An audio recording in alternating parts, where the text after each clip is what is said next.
नमस्कार, मैं हूं नीलू। तो क्या वक्फ बिल को लेकर नीतीश कुमार से नाराज है मुसलमान? क्योंकि दो धारी तलवार वक्फ बिल बन गया है नीतीश कुमार के लिए। हालांकि नीतीश कुमार का यह कहना है कि देखिए, मैंने मुसलमानों के हितों को ध्यान में रखते हुए एनडीए में रहते हुए अपनी बात रखी है और वो अमेंडमेंट मान लिया गया है। लेकिन अगर कुछ दिन पहले की बात की जाए तो जिस तरह से इफ्तार पार्टी नीतीश कुमार ने दी और उसमें मुस्लिम नेता या धर्मगुरु नहीं पहुंचे, यानी कि उनकी इफ्तार पार्टी का बहिष्कार किया गया। अब कहा यह जा रहा है कि नीतीश कुमार ने तो अपना दांव चल दिया।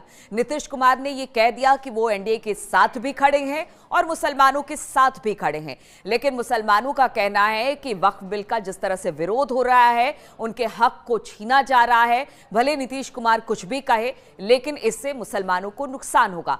अब देखिए, बिहार में आने वाले कुछ दिनों में अब चुनाव होने हैं। ऐसे में नीतीश कुमार के लिए ये वक्फ बिल किस तरह से संकट खड़ा कर सकता है। हालांकि नीतीश कुमार का कहना है कि उन्होंने हमेशा अल्पसंख्यक हो, महिलाएं हो या पिछड़ी जाति के लोग हो, उनके लिए काम किया है। और एक तरह से नीतीश कुमार ये बताने में जुटे हुए हैं कि देखिए, इस बार वो सरकार में रहते हुए लगातार सरकार से बिहार के लिए और अपने लोगों के लिए वो मांग कर रहे हैं और सरकार भी उसे पूरा कर रही है। चाहे वो अगर बजट की बात की जाए, वहां पर पैकेज लेने में नीतीश कुमार सफल रहे।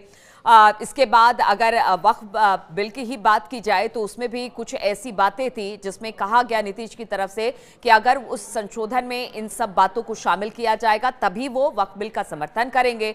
दूसरी तरफ अगर महिलाओं की बात की जाए तो महिलाओं के लिए भी लगातार काम हुआ है। विकास पुरुष के तौर पर बिहार में जाने जाते हैं। लेकिन अगर मुस्लिम वोटों की बात की जाए, क्योंकि मुस्लिमों की राजनीति भी बिहार में खूब होती है और नीतीश कुमार मुस्लिमों की राजनीति करने के लिए भी जाने जाते हैं। ऐसे में इफ्तार पार्टी का बहिष्कार और दूसरी तरफ वक्फ बिल, चूंकि चुनाव बहुत नजदीक है, इसलिए कहा जा रहा है कि कहीं ऐसा तो नहीं मुस्लिम अगर नाराज हो गए तो फिर बड़ी मुसीबत बिहार में नीतीश कुमार के लिए हो सकती है। चूंकि हर बार हमने देखा है कि किस तरह से अपनी बातों को लेकर कई बार वो अपनी साख को दांव में रखकर पार्टी तक बदल लेते हैं। कभी इस पाले से उस पाले, कभी उस पाले से इस पाले होते रहते हैं। लेकिन इस बार उन्होंने कहा है कि वो एनडीए में ही रहेंगे, एनडीए के साथ रहेंगे और शायद वो इनके लिए मुफीद भी है। क्योंकि हर मोर्चे पर, जिस तरह से लगातार हम कह रहे हैं कि हर मोर्चे पर अपनी बात मनवाने के लिए नीतीश कुमार ने एनडीए पर दबाव डाला और एक बार फिर से वक्फ बिल को लेकर भी दबाव डाला है। लेकिन जो वो तीन बातें नीतीश कुमार ने अपनी तरफ से रखी, उन्होंने कहा कि वक्फ संशोधन बिल में से शामिल किया जाए। वो तीन बातें हम आपको बता देते हैं। उन्होंने कहा कि अगर किसी राज्य में वक्फ की संपत्ति है तो उसकी जांच के लिए वहां की राज्य सरकार इंटरवीन कर सकती है।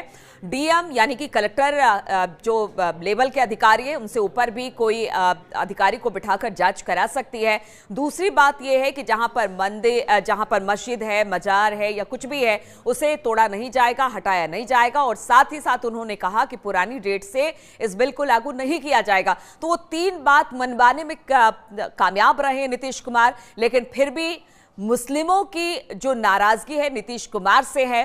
अब चूंकि बिहार में चुनाव होने हैं तो नीतीश कुमार को क्या वक्फ बिल पर नाराजगी उठानी पड़ेगी, क्योंकि आज राज्यसभा में एक बार फिर से बहस होनी है बिल पर और बहस के बाद फिर आगे जिस तरह से प्रोसेस होता जाएगा और शायद ये जो बिल अभी पेश किया गया है वो पास भी हो जाएगा, क्योंकि बहुमत सरकार के पास है, एनडीए के पास है, सत्ता बल उसके पास है और कहा जा रहा है ये कि पास भी करा लिया जाए। लेकिन ऐसे में बिहार इलेक्शन को लेकर चिंता भी नीतीश कुमार के पेशानी पर भी है कि क्या होगा, क्या मुस्लिम उनका साथ देंगे, उनकी बातों को समझ पाएंगे और क्या हर बार की तरह मुस्लिम्स जो उनके साथ खड़े रहे हैं या नीतीश कुमार जिस तरह से दावा करते हैं कि वो मुसलमानों के साथ खड़े हैं, क्या वैसा होता दिखाई देगा? ये आने वाले समय में बिल्कुल स्पष्ट तौर पर पता चल जाएगा।